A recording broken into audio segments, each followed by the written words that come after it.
அஸ்ஸலாமு அலைக்கும் and hello everyone, welcome to homemade vibes. எல்லோரும் எப்படி இருக்கீங்க? நல்லா இருக்கீங்களா? இன்றைக்கி ரொம்பவே ஒரு யூஸ்ஃபுல்லான ஒரு வீடியோ தான் ஷேர் பண்ணியிருக்கேன். இப்போ ரீசெண்டாக என்னோட இந்த பேக்கிங் மெட்டீரியல்ஸு நான் பேக் பண்ணி அனுப்புறது, அந்த திங்ஸ் எல்லாமே எங்கே வாங்குறீங்க அப்படின்ட்டு அந்த டீட்டெயில்ஸ் எல்லாமே ஷேர் பண்ண சொல்லி ரிப்பீட்டடாக எனக்கு ஒரு சில கமெண்ட்ஸ் எல்லாம் வந்துகிட்டே இருந்தது. அதனால சரி நம்ம கடைக்கு போகையில் அப்படியே இந்த வீடியோவுமே ஷேர் பண்ணிடலான்னு சொல்லி நான் எடுத்திருந்தேன். நான் எஸ்என் ஷாப்புன்னு என்னால் ஒரு கடையை என்னால் சொல்ல முடியாது. ஏன்னா நான் ஒரு 5-6 கடைக்கிட்ட ஏறி இறங்கிட்டு நான் மாதத்தில் ஒரு தடவை நான் போவேன். அப்போவே எனக்கு மேக்ஸிமம் எனக்கு தேவையானது எல்லாமே நான் வாங்கிட்டு வந்துடுவேன். இடையில எனக்கு ஏதாவது முக்கியமாக ஏதாவது தேவைப்பட்டது அப்படின்ட்டா நான் பக்கத்தில் எனக்கு இங்கே பெரம்பூரில் பவானி எஸ்என் ஷாப் இருக்கும். அங்கே வந்து மற்ற கடையை கம்பேர் பண்ணையில் கொஞ்சம் விலை கொஞ்சம் கூடவாக தான் எனக்கு தெரியுது. இருந்தாலும் வேறு வழி இல்லை, நாங்கள் வந்து காவங்கரையில் இருக்கோமோ அதனால் எங்களுக்கு வந்து அந்த கடை தான் கொஞ்சம் பக்கத்தில். மற்ற கடையை கம்பேர் பண்ணையில் அந்த வால்டாக்ஸ் ரோடு சைடெலாம் போகிறதுக்கு ரொம்ப லேட் ஆகும். ரொம்ப டிராஃபிக்காக இருக்கிறதுனால ஏதாவது முக்கியமாக எனக்கு வேணும்னா நான் அங்கே போய் வாங்கிப்பேன். இப்போ வந்துட்டு நான் வீனஸ்ஸு, அப்புறமா வென்மார்ட்டு, அப்புறமா இந்த நட்ஸு கடை, அது மாதிரி எல்லா இடத்துலையும் ஃபுல்லாக ஒரு ரவுண்ட் அடிச்சுட்டு தான் நான் வந்தேன். இந்த கடைங்களெல்லாம் இந்த பேக்கிங் மெட்டீரியல்ஸ்லாம் பார்த்திங்கன்னா எனக்கு வந்து எல்லா கடையோடு இந்த வென்மார்ட்டில் வந்து கொஞ்சம் கம்மியாக தெரியுது. நம்ம அந்த டப்லேயே போட்டு நம்ம பேக் பண்ணி எடுப்போம் இல்லையா, அந்த மாதிரியான டப்பு எல்லாமே நல்லா வெரைட்டியாக வச்சுருக்காங்க. இது கொஞ்சம் நம்ம பல்காக ஒரு 100 பீஸஸ் அந்த மாதிரி வாங்கினோன்னா இன்னுமே கொஞ்சம் கம்மி பண்ணியே தராங்க.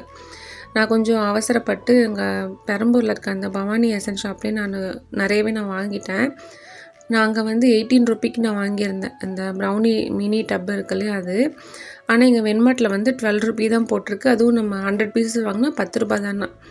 எனக்கு ரொம்ப இதுவாக போயிடுச்சு. என்னடா நம்ம 18 ரூபா கொடுத்து வாங்கிட்டோமே. அங்கே எவ்வளோ அதிகமாக வாங்கினாலுமே கம்மி பண்ண மாட்டாங்க. அதனால் ஏதாவது ஒரு பொருள் நீங்கள் வாங்க போகிறீங்கன்னா நல்லா நீங்கள் செக் பண்ணிவிட்டு அதுக்கப்புறமா வாங்கிக்கோங்க. ஏன்னா 8 ரூபா நம்மளுக்கு ஒரு டப்பாக்கி 8 ரூபா கணக்கில் வருதுன்னா எவ்வளோ நம்மளுக்கு லாஸ் ஆகும் பாருங்கள். அதுவும் இல்லாமல் ஆஃபர்லாம் போடுற டைமில் சுத்தமாக எனக்கு ப்ராஃபிட்டே இல்லாமல் தான் நான் போடுவேன். ரொம்ப அப்படியே லாஸில் போகிற மாதிரி ஆயிடக்கூடாது இல்லையா. அதனால் நீங்களுமே கொஞ்சம் நல்லா செக் பண்ணி பார்த்துட்டு வாங்குங்க. இந்த இப்போ டப்பு இப்போ காமிக்கிற பாருங்கள், வீட்டுக்கு வந்தோடனே இது வந்துட்டு இங்கே பவானியில் தான் வாங்கினேன். இது நான் வெளியில் பார்க்கையில் இந்த டப்பா வந்துட்டு அதிகமாக இருந்தது ரேட்டு. பவானியில் வந்துட்டு 8 ரூபி தான் இருந்தது. அந்த மாதிரி ஒன்றில் கூட குறைய வச்சு அந்த மாதிரி கொடுக்குறாங்க. நம்ம தான் நல்லா செக் பண்ணி பார்த்து வாங்கணும். இது வந்துட்டு நான் 50 பீஸ் தான் எடுத்து வாங்கியிருந்தேன். இப்போதைக்கு இது போதும், ஏன்னா ஏற்கனவே நான் வேறு நிறையா வாங்கிட்டேன். இது வந்து அதனால் எனக்கு 12 ரூபிக்கு தான் கொடுத்துருந்தாங்க வென்மார்ட்டில். நல்லா க்யூட்டாக நல்லா அந்த மினி அசாட்டட் டப்பு, அப்படி இல்லைன்னா அந்த குக்கி பை டப்பெல்லாம் நம்ம பேக் பண்ணி எடுத்து நம்ம அப்படியே நம்ம பேக் பண்ணி கொடுக்கறதுக்கு நல்லா ஈஸியாகவே இருக்கும். பார்க்குறதுக்கு நல்லா அழகாக இருக்குது. மூடி தனியாக இந்த டப்பு தனியாக அப்படியே வந்துடும். அப்புறமா இந்த மஃபின் மோல்டு வந்துட்டு எனக்கு தம் அடிக்கலாம் ரொம்ப யூஸ்ஃபுல்லாக இருக்குது. ஏன்னா அந்த குட்டி குட்டி மோல்டை வச்சுட்டு நம்ம அதை வாஷ் பண்ணி எடுக்கவே அவ்வளோ டைம் ஆகும். வேலை ரொம்ப அதிகம். இதில்னா நம்ம அழகாக இதில் போட்டு நம்ம இதிலே நம்ம பேட்டர் போட்டு நம்ம பேக் பண்ணி எடுத்துகிட்டு நான் இதையே அப்படியே கிளிங் ரேப் பண்ணி நான் நல்லா சேஃபாக பேக் பண்ணி அனுப்பிடுவேன். இதிலே நம்ம அந்த தம் ரூட்டு, அப்படி இல்லைன்னா அந்த கப் கேக்கு, மஃபின் எல்லாமே நம்ம அதிலே நம்ம பேக் பண்ணி எடுத்துக்கலாம். நல்லாவே இருக்குது. அப்புறமா இந்த குட்டி குட்டியாக இந்த ப்ரௌனி நம்ம வச்சு அனுப்புறதுக்கு இங்கே பக்கத்தில் நான் கடைக்கு கொடுக்கறதுக்காக இதை நான் ஆரம்பத்தில் வாங்கிட்டு இருந்தேன். இப்போ நான் ஆஃபர் போடையில் எனக்கு அது தேவைப்பட்டது. ப்ரௌனி மட்டும் தனியாக பேக் பண்ணுறதுக்கு சாக்லேட் ப்ரௌனிக்காக நான் வாங்கியிருந்தேன். அவ்வளோதான். அதெல்லாம் தான் நான் எஸ்என் ஷாப்லேருந்து வாங்கினது. அப்புறமா வர வழியில் இங்கே மூன் மார்ட்டுக்குமே போய் பார்த்துருந்தோம். மூன் மார்ட், அப்புறமா பக்கத்தில் இருக்கிற அந்த மளிகை கடை, எல்லா கடையும் ரவுண்ட் அடித்து எனக்கு முக்கியமாக தேவையானதை வாங்கிட்டு இருந்தது. நாட்டு சக்கரை வந்துட்டு வழக்கமாக அந்த விவிடி பிராண்டில் வாங்குவேன். அது இல்லைன்ட்டு வேறு இது கொடுத்தாங்க. அதுவுமே நல்லா தான் இருக்குது. அப்புறமா ரொம்ப நேரம் நிற்கிறதுனால கால் வலிக்காக தைலம், அப்பளம், அப்புறமா இந்த மாதிரி சில்லறை சாமானுங்க வீட்டுக்கு தேவையானது எல்லாமே வாங்கியாச்சு. பாப்கார்ன் வந்து எங்கள் வீட்டு குட்டி பையன் ரொம்ப நாள் கேட்டுகிட்டே இருந்தான். அதனால் அதுவுமே வாங்கிட்டு வந்துட்டேன். இந்த பேரிச்சம்பழம்லாம் எது நல்லாயிருக்குன்னு தெரியல. அந்த ஒரு பேரிச்சம்பழம் வரும், அது பேரை வேறு மறந்துட்டு, ரொம்ப அப்படி கொலன்னு இருக்கும். அது நல்லா தான் இருந்தது ஆரம்பத்தில். இப்போ வர என்னமோ அந்த டேஸ்ட் எங்களுக்கு பிடிக்கல. அதனால் சரி இதை மாற்றி வாங்கி பார்ப்போன்னு வாங்கினோம். இது என்னடானா அதுக்கு மேலே ரொம்ப மோசமாக இருக்குது. சரி ஓகே, நம்ம நெக்ஸ்ட் டைம் வேறு மாற்றி பார்ப்போன்னு சொல்லி இருந்தாச்சு. அப்புறம் இந்த டேப்பெல்லாம் எனக்கு பேக் பண்ணுறதுக்கு முக்கியமாக எனக்கு தேவையானது. டேப்பை போட்டு சுற்றி அனுப்புனா தான் நல்லபடியாக சேஃபாக போயிட்டு சேருது. இல்லைனா எலி ஏதாவது கடிச்சிருது. ரொம்ப நம்ம வேறு ஸ்டேட்டுக்கு அந்த மாதிரி நம்ம லாங்காக அனுப்பையில் டேப்பு நல்லா சுற்றி அனுப்புனா கொஞ்சம் நம்மளுக்கு நிம்மதியாக இருக்கலாம். ஓகே, நல்லபடியாக போயிடும்ண்டு. அப்புறமா இந்த பாதாம் முந்திரியுமே எனக்கு வீட்டில் சுத்தமாகவே எனக்கு காலியாக போயிடுச்சு. அதனால் அதுவுமே ஒரு கிலோ மட்டும் நான் வாங்கிட்டு வந்திருந்தேன். இது வந்து அங்கே ஒரு நட்ஸு ஷாப் இருந்தது அங்கே பாரிஸ் சைட்லேயே. எவ்வளோன்னா இது 1 கிலோ வந்து ரூ. 1000 சொன்னாங்க. இது டிஸ்கவுண்ட் பண்ணி கொடுக்குறோன்ட்டு 950 கொடுத்தாங்க. இதுக்கு மேலே கம்மி பண்ண முடியாது, இவ்வளோ தான் கொடுக்க முடியும் அப்படின்னாங்க. அப்புறமா நான் இதில் பார்த்தேன், அமேசான், ஃப்ளிப்கார்ட்லலாம் பார்த்தேன். இன்னுமே கொஞ்சம் கம்மியாக இருந்தது. ஆனால் இந்த மாதிரி ஹோலாக இல்லை, அப்படி ரொம்ப பொடியாக நறுக்குனது அந்த மாதிரி இருந்தது. இந்த நட்ஸ்லேயே நிறைய வெரைட்டிஸ்லாம் இருக்குதுன்னு சொன்னாங்க. ரொம்ப டாப்பான ஒரு குவாலிட்டி அப்படின்னு சொல்லிட்டு அது குறைக்கவே முடியாது, 1000 தான் அப்படின்லாம் சொன்னாங்க. எனக்கு என்னமோ அந்தளவுக்கு இந்த நட்ஸ்லலாம் எந்த ஒரு டிஃப்ரென்ஸுமே எனக்கு தெரியலை. இது நல்லாயிருக்கும், இதை விட இது நல்லாயிருக்கும்லாம் சொன்னாங்க. எல்லாமே சாப்பிட்டா ஒரே மாதிரி தான் இருக்குது. அது எனக்கு மட்டும் அப்படி இருக்கா, இல்லை உண்மையிலே அந்த டிஃப்ரெண்ட் இருக்குமான்னு எனக்கு தெரியலை. யாருக்காவது உண்மையிலே அந்த மாதிரி டிஃப்ரென்ஸ் உங்களுக்கு தெரியும்னா எனக்கு கமெண்ட்டில் சொல்லுங்கள். அப்புறமா இந்த ஸ்பூன் செட் வந்து என்கிட்ட ஒரு சில பேர் கேட்டிருந்தாங்க. இந்த மாதிரி ஃப்ரீன்னு சொல்லி நான் லாஸ்ட்டாக போட்டிருந்தேன் இல்லையா, அதுக்கு சும்மா புதுசாக ட்ரை பண்ணலாமேன்னு சொல்லி நான் போட்டிருந்தேன். இது வந்து இந்த டெசர்ட் ஸ்பூனு. என்கிட்டயுமே இது இல்லை, எனக்கு இது ரொம்ப நாள் வாங்கணுன்னு ஆசை. சரி அப்படியே நம்ம கஸ்டமர்ஸ்க்குமே அப்படியே இது ஒரு ஃப்ரீ கிஃப்டாக நம்ம கொடுக்கலாம் அப்படின்ட்டு வாங்கியிருந்தேன். இது வந்து நான் ஃபஸ்ட் டைம் வந்து 12 பீசஸில் நான் வாங்கியிருந்தேன். அது வந்துட்டு 200 சில்லற எவ்வளோ இருந்தது. நான் இதோட லிங்க் நான் டிஸ்கிரிப்ஷனில் கொடுக்குறேன், தேவைப்படுறவங்க செக் பண்ணி பாருங்கள். அது உடனே எனக்கு காலியாக போயிடுச்சு. அந்த குக்கி பை டப் இருந்தது இல்லையா, அல்ஹம்துலில்லாஹ் நல்லபடியாக எல்லாத்துக்கும் அனுப்பியாச்சு. அப்புறமா செகண்ட் டைமே வந்துட்டு ஓகே நம்ம அதே மாதிரி நம்ம கண்டினியூ பண்ணலான்ட்டு செகண்ட் டைம் வந்து நான் 16 பீஸ் உடையதை நான் ஆர்டர் பண்ணியிருந்தேன். அதை விட இது கொஞ்சம் பரவாயில்ல. இது வந்துட்டு ₹14 கிட்ட வந்தது ஒரு பீஸ் கணக்கில். நல்லாயிருக்கு. இது 4 டிசைனில் வரும், 4 செட்டாக. நல்லா க்யூட்டாக அழகாக இருந்தது.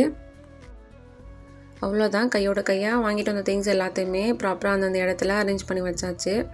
வச்சுட்டு ஈவினிங் போல் இந்த பாப்கார்னுமே சுட்டு எடுத்தாச்சு. இந்த மசாலா வந்து இந்த பவானி எசன் ஷாப்பில் தான் இவங்க வாங்கினாங்க. அதுலேயே எழுதிலாம் இருந்தது, இது வீட்டில் செஞ்சு சேல் பண்ணுறவங்களா இல்லை என்னன்னு தெரியல. நல்லா இருந்தது இந்த மசாலா. ஏதோ மெக்சிகன் மசாலான்னு சொல்லி போட்டிருந்தது, டிஃப்ரெண்ட்டாக இருந்தது. தேட்டர்லலாம் நம்மளுக்கு மசாலா போட்டு கொடுப்பாங்கள்ல, அந்த மாதிரி இருந்தது. அல்ஹம்துலில்லாஹ் பசங்க எல்லோரும் வந்தோன்னே எல்லாருமே ஒன்றா உட்காந்து சாப்பிட்டோம். அதோட மறுநாள் காலையிலக்கு இவங்க எல்லாத்துக்குமே ஸ்கூலுக்கு லஞ்ச் பேக் பண்ணோன்ட்டு சமையல் வேலை பார்த்துட்டு இருந்தேன். அந்த நேரம்னு பார்த்து கேஸுமே காலியாக போயிடுச்சு. சரி சிலிண்டர் மாற்றோன்னு பார்த்தாக்கா அது செட்டே ஆகலை, மாட்டவே முடியலை. அதுக்கப்புறமா கேஸ் கம்பெனி கால் பண்ணி கம்ப்ளைண்ட் பண்ணிவிட்டு நான் இந்த எலக்ட்ரிக் குக்கர்லேயே நான் வச்சுட்டேன். அல்ஹம்துலில்லாஹ் எனக்கு வேலை ரொம்ப ஈஸியாகவே முடிஞ்சிருச்சு. இது நம்ம நார்மல் குக்கரில் வைப்போம் இல்லையா, 1 கிளாஸ் அரிசிக்கு 2 கிளாஸ் தண்ணி, அதே போல் தான் நான் வச்சுருந்தேன். அப்படியே தாளிச்ச சோறு மாதிரி வச்சு எடுத்துட்டேன். கொஞ்சமாக சிக்கன் போட்டு 1 பாட் ரைஸ் மாதிரி. அதே காலையிலேக்கு சாப்பிட்டு மதியானத்துக்குமே அதே நான் பேக் பண்ணி கொடுத்துட்டேன். அதுக்கப்புறமா அல்ஹம்துலில்லாஹ் சிலிண்டரை வந்து சரி பண்ணி கொடுத்துட்டு போயிருந்தாங்க. சரி பண்ணி கொடுத்துட்டு போனதுக்கப்புறமா நான் கொஞ்சமாக கிரேவி சைட் டிஷ்லாம் செஞ்சு வச்சுருந்தேன். சரி ஈவினிங் வந்து கூட சாப்பிட்டுப்பாங்களேன்ட்டு எல்லா வேலையும் முடிச்சுட்டு சரி நம்ம இந்த ஆல்மண்ட் ஸ்டிக்ஸ் நம்ம ரெசிபி ஷேர் பண்ணிடுவோன்னு சொல்லி நான் ஸ்டார்ட் பண்ணியிருந்தேன். அந்த நேரம்னு பார்த்து ஃபோன் தொப்புன்னு அப்படியே கீழே விழுந்துருச்சு ஸ்டாண்டோட. அதிகமாக இந்த மாதிரி ஆகிட்டே இருக்குது. ஸ்டாண்டுமே இன்ஷால்லாஹ் வேறு மாற்றணும், நான் பார்த்துட்டு இருக்கேன். எப்போ மாற்றுவேன்னு தெரில. ஸ்டாண்டுமே நிறைய பேர் என்கிட்ட கேட்டாங்க, எப்படி வீடியோ எடுக்கிறீங்க, எந்த ஸ்டாண்டு என்ன ஏதுண்டு. இது ரொம்ப பழசாக போயிடுச்சு, அப்பப்போ இந்த மாதிரி தான் ஏதாவது ஆகிட்டே இருக்குது. நான் ஸ்டாண்டு எப்போ மாற்றுறேனோ இன்ஷால்லாஹ் நான் அந்த நேரத்தில் நான் எல்லாருக்கிட்டையுமே நான் சொல்லிக்கிறேன். இப்போ இந்த நட்ஸ் எல்லாத்தையுமே கொஞ்சமாக ஹனியில் போட்டு நம்ம ஊற வச்சுருவோன்ட்டு நான் ஃபஸ்ட்டு அந்த வேலை தான் நான் பார்த்துட்டு இருந்தேன். இதில் நான் ஒரு பெரிய மிஸ்டேக் பண்ணிட்டேன். என்னென்னா இந்த சாப்பர்லேயே போட்டு நம்ம சாப் பண்ணி எடுத்துடலான்னு நான் போட்டிருந்தேன். அது போட்டது பிரச்சனை இல்லை. என்னென்னா தனித்தனியாக நான் போட்டிருக்கணும். நான் பாதாம் முந்திரியை நான் ஒன்றாவே போட்டுட்டேன். ஏன்னா முந்திரி வந்து நல்லா சீக்கிரமாக நம்மளுக்கு சாப் ஆயிரும், பாதாம் வந்து நம்மளுக்கு லேட்டாகும் இல்லையா. அதனால் என்ன ஆச்சுன்னா முந்திரி நல்லா பவுடர் மாதிரி ஆயிடுச்சு, பாதாம் வந்துட்டு அப்படியே அரைப்படாமல் இருந்தது. அதனால் நீங்கள் இந்த மாதிரி சாப்பர்லாம் யூஸ் பண்ணுறீங்கன்னா தனித்தனியாக நீங்கள் போட்டுக்கோங்க. ஏதாவது காய்கறியாக இருந்தால் கூட சரி, தனித்தனியாக போட்டிங்கன்னா அதுக்கேற்ற மாதிரி அது சாப்பே கிடைக்கும். ஏன்னா ஒன்று சின்னதும் பெருசுமா அந்த மாதிரி ஆயிரும். இப்போ பார்த்தீங்கன்னா முந்திரி நல்லா வந்துட்டு அதிகமாகவே பவுடர் ஆயிடுச்சு. சரி என்ன பண்ணுறதுன்ட்டு அது தனியாக எடுத்து வச்சுட்டேன். சரி நம்ம ஆல்மண்ட் ஸ்டிக்ஸுக்கு நம்ம இதை யூஸ் பண்ணிக்கிறோன்னு. இந்த சாப்பர் அல்ஹம்துலில்லாஹ் எனக்கு உண்மையிலேயே ரொம்ப ரொம்ப யூஸ்ஃபுல்லாக இருக்குது. எனக்கு காய் நறுக்கிறதுக்கு எல்லாத்துக்குமே, எனக்கு பிரியாணிக்கே நான் இதில் தான் நான் போட்டு வெங்காயம் தக்காளியெல்லாம் நான் சாப் பண்ணி எடுக்கிறேன். அவ்வளோ ஈஸியாக எனக்கு வேலை முடிஞ்சிருது. நமக்கு சீக்கிரமாகவும் வதங்கிடுது. நல்லா பொடிசாக நம்மளுக்கு சாப்பாக கிடச்சிருதா, நல்லா வதங்கிடுது. ஆனால் இதில் வந்து இந்த கீரை கொத்தமல்லி புதினாலாம் அந்தளவுக்கு எனக்கு சாப்பே கிடைக்க மாட்டேங்குது. அது மட்டும்தான் எனக்கு, மற்றபடி எல்லாமே சூப்பராக நல்லா சாப்பாயிருது. கீரைலாம் போட்டோன்னா ரொம்ப கீழே கூடி அப்படியே ஒரு மாதிரியா குழஞ்ச மாதிரி கட்டாயிருது. மேலே வந்துட்டு அப்படியே இருக்குது. அதனால் இந்த கீரை வகைகள், கொத்தமல்லி, புதினாக்கெலாம் இது செட் ஆகாது. இந்த காய்கறி, நட்ஸு எல்லாத்துக்குமே நல்லா சூப்பராக சாப்பாகி வந்துடுது. ஃபஸ்ட்டு ரொம்ப பவுடராக போயிடுச்சு இல்லையா அந்த முந்திரி பருப்பு, அதனால் அது தனியாக ஒரு டப்பாவில் போட்டு வச்சுட்டேன். இப்போ வந்துட்டு தனித்தனியாக நான் சாப் பண்ணி எடுத்துக்கிறேன். முந்திரியை தனியாக நான் சாப் பண்ணி எடுத்துக்கிட்டேன். சும்மா நான் ஒரு 2 கை அந்த மாதிரி கணக்கு வச்சு நான் போடுவேன். எப்போவுமே இந்த மாதிரி தான் நான் செய்வேன். இந்த சீட்ஸ் மட்டும் இந்த குட்டி குட்டி பேக்கில் வரும். இந்த 50 கிராம் 100 கிராம்னு வரும். அதில் உள்ளது நான் யூஸ் பண்ணிப்பேன். இது வந்து வாட்டர்மெலன் சீடு, அப்புறமா பம்கின் சீடு, அந்த மாதிரி எல்லாமே நான் கலந்து தான் நான் சேர்ப்பேன். ஏன்னா இதெல்லாம் தனியாக பசங்கக்கிட்ட கொடுத்தா சுத்தமாக சாப்பிடாதுங்க. பிஸ்கெட்லேயுமே போட்டாலுமே அது மேலே கூடி இருந்ததுன்னா அதை எடுத்து போட்டு சாப்பிடுவானுங்க. அந்த மாதிரி இவனுங்க உள்ளுக்கு கூடி நம்ம இன்ஃப்யூஸ் பண்ணி வேணால் நம்ம கொடுக்கலாம். அதனால் நான் எப்போவுமே இந்த மாதிரி தேனில் ஊற வச்சுருவேன். சாப்பிடவும் நல்லா டேஸ்ட்டாக இருக்கும், காலியுமே ஆயிரும்.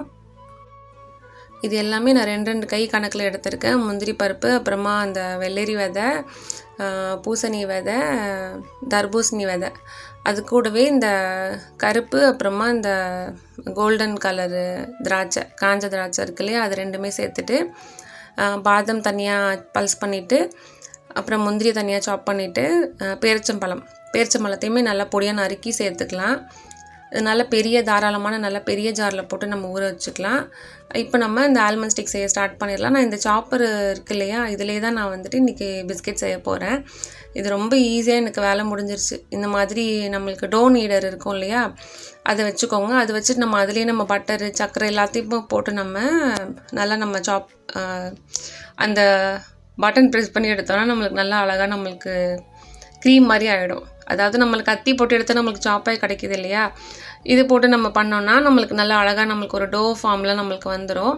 ஃபஸ்ட்டு நான் பட்டர் ஒரு 60 கிராம் அளவுக்கு எடுத்துக்கிறேன். இப்போ நான் வந்துட்டு 1/4 கிலோவும் பாதி அளவுக்கு நான் அளவு சொல்லியிருக்கேன்.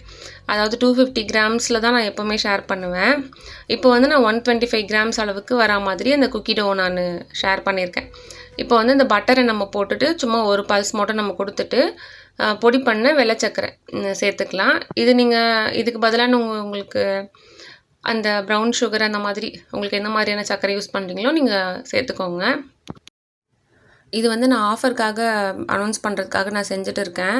அதனால தான் நான் வந்துட்டு இந்த வெள்ளை சர்க்கரையை யூஸ் பண்ணிக்கிறேன். ஏற்கனவே நீங்கள் பார்த்துருப்பீங்க, அநியாயத்துக்கு ரொம்ப கம்மியாக தான் நான் வச்சுருப்பேன், அது ஃப்ரீ ஷிப்பிங்கில். அதனால் இந்த மாதிரி நான் செய்கிறேன். பொடி பண்ண சர்க்கரை வந்து ஒரு 50 கிராம் அளவுக்கு சேர்த்து அதையுமே நம்ம ஒரு வாட்டி நம்ம பல்ஸ் பண்ணிட்டு வந்துடலாம். இப்போ இது கூட ஒரு பாதி முட்டை கூட ஒரு பிஞ்ச் அளவுக்கு உப்பு போட்டு நல்லா கலந்து நம்ம இதில் சேர்த்துக்கலாம். முட்டையை ஃபஸ்ட்டு நம்ம நல்லா இந்த மாதிரி பீட் பண்ணிக்கலாம். உப்பு போட்டு நல்லா பீட் பண்ணிவிட்டு அதுக்கப்புறமா நீங்கள் பாதி முட்டையை சேர்த்துக்கோங்க. இப்போ நான் இந்த கிராம் கணக்கு காமிக்கிறேன் பாருங்கள். அரௌண்ட் ஒரு 24 கிராம் அந்த மாதிரி வந்தது. ஒரு பாதி அளவுக்கு நான் எடுத்துக்கிட்டேன்.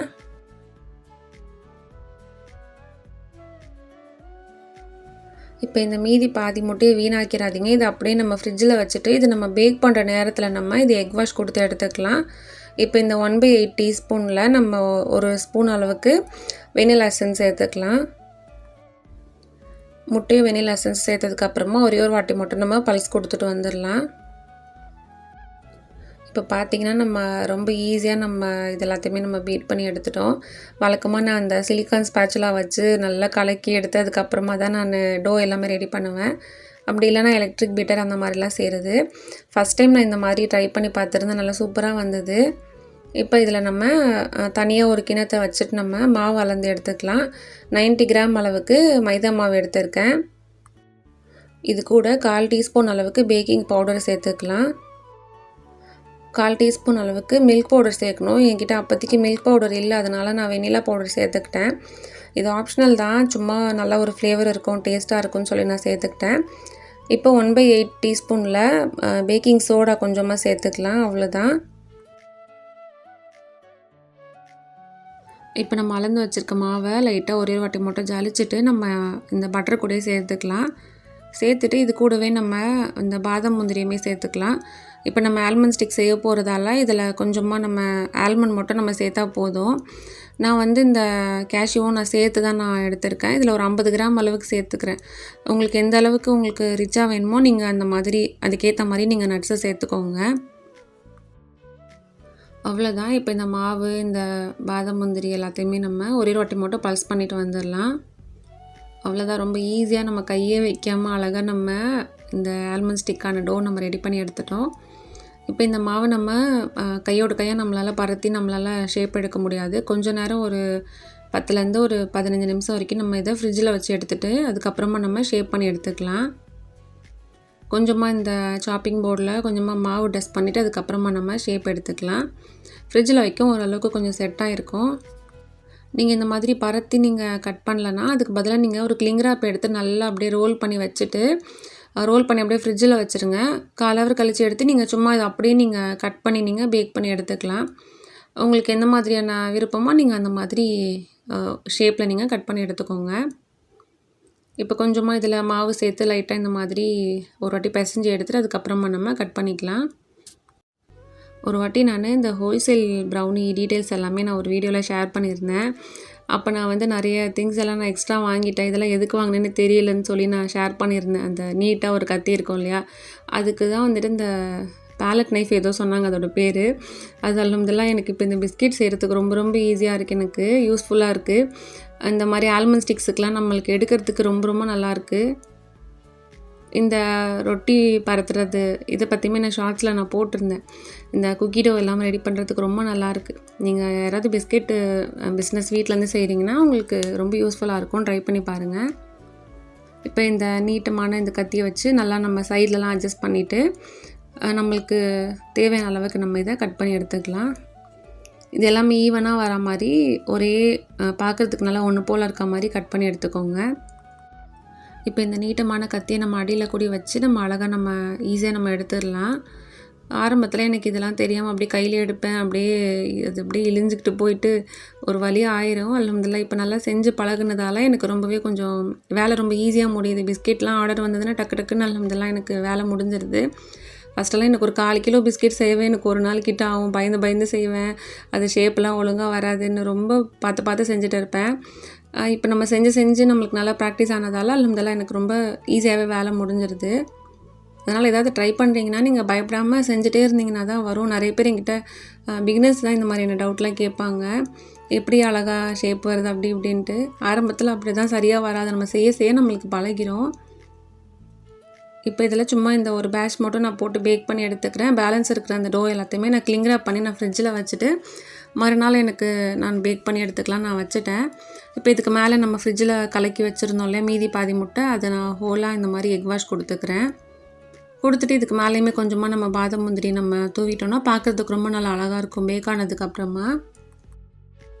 இந்த மாதிரி முட்டை கலந்து செய்கிற இந்த குக்கி டோ எல்லாமே ஒரு 2 நாள் வரைக்கும் நம்ம ஃப்ரிட்ஜில் நம்ம ஸ்டோர் பண்ணி வச்சுக்கலாம்.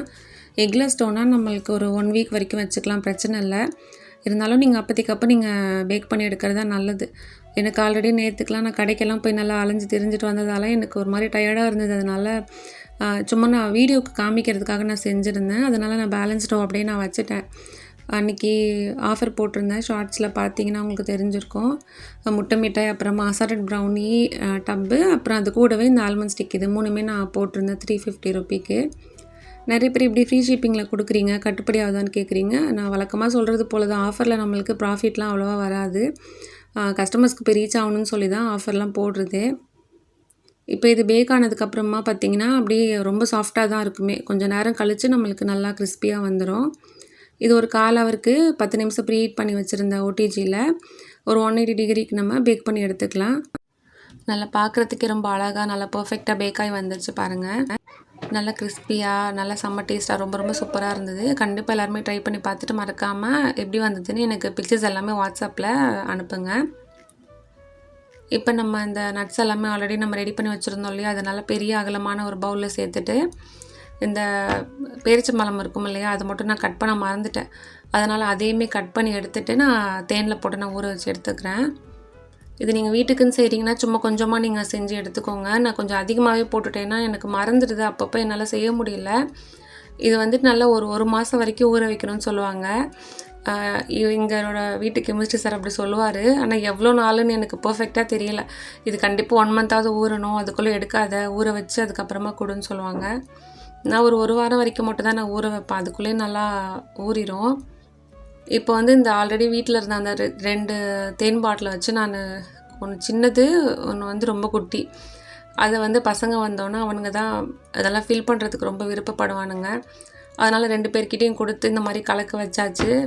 அப்புறமா எனக்கு தேன் வந்து பத்தலை, திருப்பி இவர்கிட்ட சொல்லி வாங்கிட்டு வர சொல்லிவிட்டு 2 இந்த லைன் டேட்ஸு தேன் 2த்தையுமே நான் சேர்த்தேன். இந்த மாதிரி தேனில் ஊற வச்ச நட்ஸையுமே ஒரு சில பேர் பிஸ்னஸாக எடுத்து பண்ணிகிட்ருக்காங்க. குட்டி குட்டி பாக்ஸில் வந்துட்டு ஒரு 30 கிராம்ஸ் அளவுக்கு போட்டுட்டு இது 25 ரூபிக்கு அப்படின்னு சொல்லிட்டுலாம் வந்துட்டு சேல் பண்ணுறாங்க. இந்த மாதிரி கூட நீங்கள் வீட்டில் வந்து ட்ரை பண்ணி பார்க்கலாம். உங்கள் வீட்டு பக்கத்தில் அந்த மாதிரிலாம் நீங்கள் ட்ரை பண்ணலாம். இப்போ நல்லா ஒரு பெரிய ஒரு கண்ணாடி ஜார் எடுத்து அதில் கொஞ்சமாக நான் தேன் சேர்த்துட்டு அதுலேயே இந்த ஊற வச்ச அந்த நட்ஸ் எல்லாத்தையுமே நான் சேர்த்துக்கிறேன். அந்த ஜாரில் தண்ணி எதுவுமே இல்லாமல் நல்லா க்ளீனாக நல்லா தொடச்சிட்டு நல்லா காய வச்சு அதுக்கப்புறமா சேர்த்துக்கோங்க. இப்போ எல்லா நட்ஸையுமே சேர்த்ததுக்கப்புறமா மேலே திரும்பியுமே அந்த பேலன்ஸர் இன்னொரு டப்பா தேன் இருந்தது இல்லையா, அது கொஞ்சம் கொஞ்சமாக சேர்த்துட்டு நல்லா கலந்துட்டு நான் மூடி வச்சிடுறேன்.